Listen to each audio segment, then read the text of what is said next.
मुख्यमंत्री मनोहर लाल ने जो चुनाव से पहले वायदे किए उनको लगभग पूरा कर लिया है। अब हरियाणा ने भारत के मानचित्र पर अलग ही पहचान बनाई है। राखी गढ़ी की तर्ज पर हिसार का ऐतिहासिक स्थल अग्रोहा धाम विकसित होगा। और क्या बड़ी सौगात सीएम ने दी है, इस पर आपको एक खास रिपोर्ट हमारी देखनी चाहिए।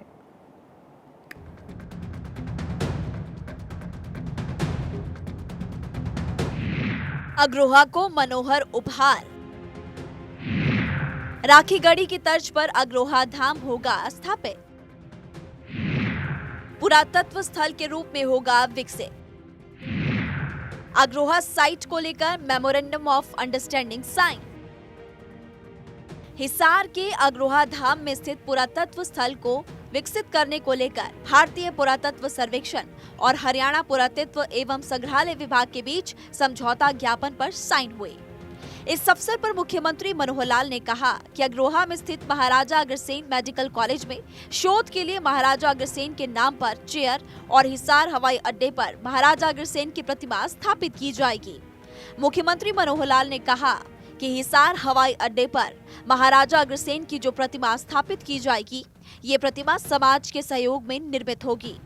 सीएम ने ये भी कहा कि किसी के अनुरोध किए बगैर ही उन्होंने हिसार में बनाए गए विश्व के सबसे बड़े हवाई अड्डे का नामकरण महाराजा अग्रसेन के नाम पर किया है। आपको सुनवाते हैं मुख्यमंत्री मनोहर लाल की तरफ से क्या कहा गया। महाराजा अग्रसेन के समय की जितनी भी हम दंत कथाएं सुनते हैं, यानी दान वृत्ति, या तो दानवीर कर्ण की बातें आती हैं या महाराजा अग्रसेन की बातें आती हैं। मुख्यमंत्री मनोहर लाल ने कहा, मानव सभ्यताएं मुख्य रूप से नदियों के किनारे विकसित हुई और ऐसे प्रमाण मिले हैं कि सरस्वती नदी जो कि आदि बद्री यानी कि यमुनानगर से निकलती है, उसका प्रवाह हरियाणा से ही होकर जाता था। पहाड़ों में उत्खनन होने की वजह से नदी का प्रवाह दूसरी नदियों में चला गया होगा, लेकिन सैटेलाइट से ऐसे प्रमाण मिले हैं कि सरस्वती नदी हरियाणा के आदि बद्री से शुरू होकर राजस्थान गुजरात होते हुए समुद्र में जाती है। इसी नदी के किनारे कई शहर बसे हुए थे, जिनमें से एक अग्रोहा शहर भी था। ये शहर व्यापार का केंद्र होता था। अब पुरातत्व स्थल के रूप में विकसित होगा अग्रोहा। व्यापार में भी बढ़ोतरी देखने को मिलेगी। मुख्यमंत्री ने कहा कि फतेहाबाद का कुनाल, भिरडाना, बनावाली और हिसार के राखी गढ़ी भी सरस्वती के किनारे बसे हुए स्थल रहे हैं। अग्रोहा पुरातत्व की दृष्टि से हमारे लिए महत्वपूर्ण स्थल है, जो कि दर्शाता है कि हमारी संस्कृति समृद्ध रही है और समाज को ऊंचा उठाने का काम तब भी हुआ है। सीएम ने कहा कि ये माना जाता है कि पुरातत्व महत्व के स्थल सबसे ज्यादा भारत में है और देश में हरियाणा ही एकमात्र ऐसा राज्य जहां पर 1000 से ज्यादा पुरातत्व संबंधित स्थल है। उसके साथ ही राखी गढ़ी, उसका हमने उत्खनन शुरू किया है। और जो पास के स्थान हैं फतेहाबाद जिले में, कुणाल, भिरडाना, बनावली, ये सब सरस्वती के किनारे के स्थान हैं। अवशेष आज भी वहां मिलते हैं। तो हम इन सब चीजों को प्रिजर्व करने के लिए जो व्यवस्था है, हरियाणा का विभाग पुरातत्व विभाग है, ESI archaeological survey of India केंद्र सरकार का विभाग है, दोनों मिलकर के इस काम को कर रहे हैं। और जब से हमको ये पता लगा कि अग्रोहा में इस प्रकार के, क्योंकि अग्रोहा के टीले मैंने स्वयं देखे हैं, हरियाणा ऐसा क्षेत्र है कि किसी भी प्रदेश में इस प्रकार के प्राचीन अस्तित्व के जो स्थान हैं, नंबर में, अब ESI के हमारे राव साहब बताएंगे, नंबर में हरियाणा में सबसे ज्यादा नंबर बताया जा रहा है हमको। 1000 साइट्स ऐसी हैं जहां इस प्रकार की पुरातत्व की सामग्री खनन करने के बाद, उत्खनन करने के बाद मिल सकती है। मुख्यमंत्री ने अग्रोहा से अपने जुड़ाव का उल्लेख करते हुए कहा कि उन्होंने संगठन के कार्य के लिए अग्रोहा में लगभग 1.5 महीने तक प्रवास किया था और उस दौरान उन्होंने टीले देखे। फिर वहां के लोगों से पता चला कि वहां पर पुराना अग्रोहा दबा हुआ है, जो कि महाराजा अग्रसेन की राजधानी थी। अग्रोहा खुद एक किला होने का महत्व रखता है और इसके पास पृथ्वीराज और फिरोज शाह के समय की एक ऐतिहासिक स्थल भी मिले हैं। आदि बद्री हरियाणा में ही है, यमुनानगर जिले में, जहां आज भी माना जाता है कि ये प्राचीन सरस्वती नदी का ये प्रवाह स्थान है। थोड़ा बहुत पानी रिसता है, उस पर आज भी श्रद्धा से लोग वहां जाते हैं। पहाड़ों में उत्खनन हुआ, वो पानी का प्रवाह जो है वो बदल करके कुछ यमुना की तरफ चला गया, कुछ सतलुज व्यास रावी की तरफ चला गया, कुछ गंगा की तरफ चला गया, पहाड़ों में जो डिस्टर्बेंसेस हुए।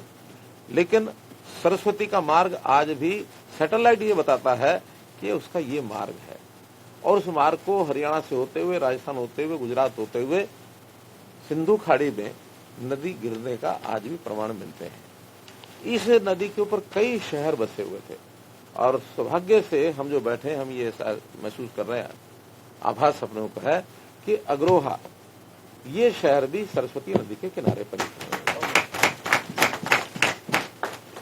बहुत विकसित उस समय की सभ्यता इस नाते से, लेकिन कालांतर में उस शहर का कोई भी कारण रहे होंगे, वो शहर दब गया। मुख्यमंत्री ने संबंधित अधिकारियों को आदेश दिया कि अग्रोहा को मनोहर उपहार देते हुए पहले चरण में जीपीआर सर्वे का काम जल्द से जल्द पूरा किया जाए। अग्रोहा धाम को विकसित करने में पूरा जोर दिया जाए। खुदाई के बाद विशाल संग्रहालय भी यहाँ पर बनाया जाए।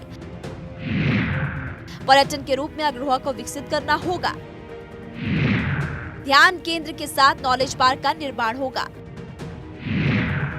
सामाजिक, सांस्कृतिक, ऐतिहासिक मूल्यों पर जोर देने की जरूरत है। मुख्यमंत्री ने ये भी कहा कि दानवीर के रूप में दो ही नाम सामने आते हैं, दानवीर कर्ण और महाराजा अग्रसेन। महाराजा अग्रसेन समाज के भामाशाह रहे हैं। यही गुण अग्रवाल और वैश्य समाज से भी आते हैं। वैश्य समाज के लोग दान देने की प्रवृत्ति रखते हैं, जो कि बहुत ही अच्छी बात है। महाराजा अग्रसेन के समय की जितनी भी हम दंत कथाएं सुनते हैं, यानी दान वृत्ति, या तो दानवीर कर्ण की बातें आती हैं या महाराजा अग्रसेन की बातें आती हैं। संयोग से समाज में वो संस्कार, वो गुण सब हैं। जैसा स्पीकर साहब ने कहा कि अपना समाज भामाशाह समाज है, हर सामाजिक काम के अंदर बढ़ चढ़ करके भाग लेता है। प्रभु से कामना है कि ये गुण आपका लगातार बना रहे, आपका अपना व्यक्तिगत तौर पर भी दिन दुगनी रात चौगनी उन्नति और हो, और मन में विचार भी जरूर आए कि जो कुछ है ये प्रभु प्रसाद है, इसमें से जितना अपने लिए जरूरत है अपने लिए रखेंगे, बाकी सब समाज का है, ये मेरा नहीं है। तेरा तुझको अर्पण क्या लागे मेरा, इस वाक्य के ऊपर आप लगातार चलते रहें। आज के अवसर पर मैं आपको खास करके दीपक सिंघल जी को, जो हमारे IAS रिटायर्ड और चीफ सेक्रेटरी भी रहे हैं, तो इनका भी इसके अंदर बहुत बड़ा योगदान। सबसे पहले तो चर्चा इनके साथ बैठा था, तब ये निकाली थी इन्होंने कि ये सब करना चाहिए। उसमें संयोग से फिर ये जो पुरातत्व विभाग और ASI का जो विषय आया, तो कहा कि ठीक है मुझे करो, बहुत सुनहरा ये अवसर है, और इस अवसर का मैसेज सारे देश दुनिया में जाए। तो इस तरह से हरियाणा के सीएम मनोहर लाल उन जगहों को भी प्राथमिकता दे रहे हैं जिनके बारे में पिछली सरकारों ने कभी सोचा तक नहीं। हरियाणा के सीएम ने अग्रोहा को मनोहर सौगात दी, और इसी वजह से अन्य जगहों का विकास भी सीएम मनोहर लाल लगातार कर रहे हैं, और यही मुख्यमंत्री मनोहर लाल की प्राथमिकता भी है। भारत 24 के लिए चंडीगढ़ से डॉक्टर थानेश्वर शर्मा की रिपोर्ट।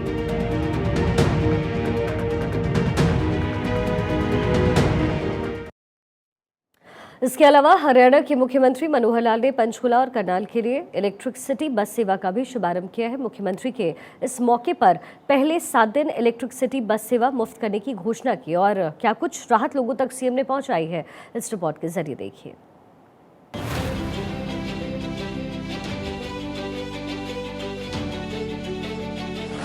इलेक्ट्रिसिटी बस सेवा का शुभारंभ, सीएम मनोहर लाल ने दी बड़ी सौगात। पंचकुला और करनाल को मनोहर तोहफा। हरियाणा के सीएम मनोहर लाल ने पंचकुला और करनाल के लिए इलेक्ट्रिसिटी बस सेवा का शुभारंभ किया। मुख्यमंत्री मनोहर लाल ने इस मौके पर पहले 7 दिन इलेक्ट्रिसिटी बस सेवा मुफ्त करने की घोषणा की है। उन्होंने कार्यक्रम को वर्चुअली संबोधित करते हुए कहा कि महाशिवरात्रि पर्व है, और ये कोशिश की जाए कि आज इलेक्ट्रिसिटी बसें शहर के शिव मंदिरों के पास से होकर गुजरे, ताकि श्रद्धालुओं को इसका फायदा भी मिल सके। मुख्यमंत्री मनोहर लाल ने पंचकुला और करनाल के लोगों को सिटी बस सेवा आरंभ होने पर शुभकामनाएं और बधाई भी दी। बहुत ही प्रसन्नता का ये विषय है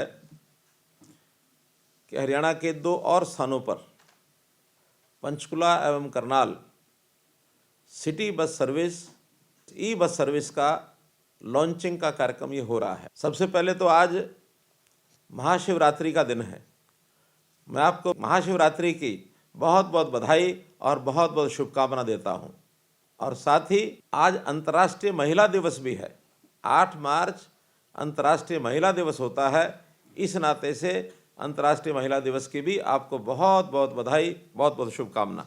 मित्रों, भाइयों बहनों, ये city electric bus service Haryana का ये प्रोजेक्ट मैं समझता हूँ कि देश भर में एक अनोखा प्रोजेक्ट हमने शुरू किया कि जितने भी बड़े शहर हैं उन सब बड़े शहरों में जैसी आबादी बढ़ रही है, जैसे दबाव बढ़ रहा है, यातायात की आवश्यकता बहुत हो रही है।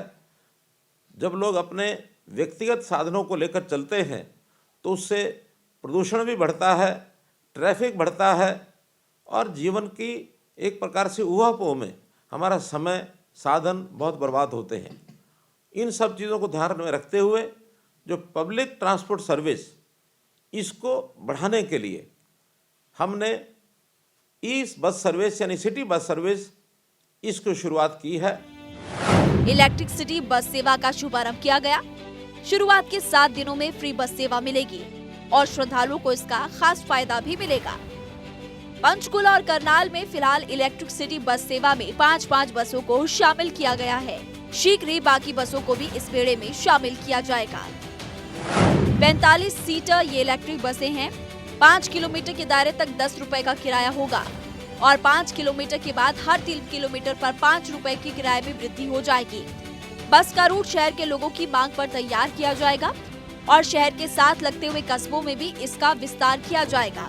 अभी तक 375 बसें खरीदी गई है। मुख्यमंत्री मनोहर लाल ने बताया कि इससे पहले ये सुविधा पानीपत और यमुनानगर से आरंभ की जा चुकी है और पंचकुला और करनाल में भी अब इलेक्ट्रिक सिटी बस सेवा की शुरुआत की गई। इसी के बाद बाकी जगहों पर भी इलेक्ट्रिक बसेस चलेंगी, जिसमें अंबाला, सोनीपत, रेवाड़ी, रोहतक, हिसार सहित 5 शहरों में इलेक्ट्रिक बस सेवा शुरू की जाएगी। उल्लेखनीय है कि मुख्यमंत्री ने 2023-24 के बजट अभिभाषण के दौरान घोषणा की थी कि प्रदेश के 9 नगर निगमों और रेवाड़ी शहर में सिटी बस सेवा शुरू की जाएगी। उन्होंने कहा कि वर्तमान में रोडवेज के बेड़े को 3083 से बढ़ाकर 6651 किया गया है। साथ ही किलोमीटर स्कीम के तहत भी 562 बसें चलाई जा रही है। तो कुल मिलाकर हम अपनी यातायात की स्कीम को बढ़ाने के लिए जहां एक और ई बस सर्विस हमने शुरू की है, रोडवेज जो है वो बहुत अपने जो कदम है आगे बढ़ा रहा है।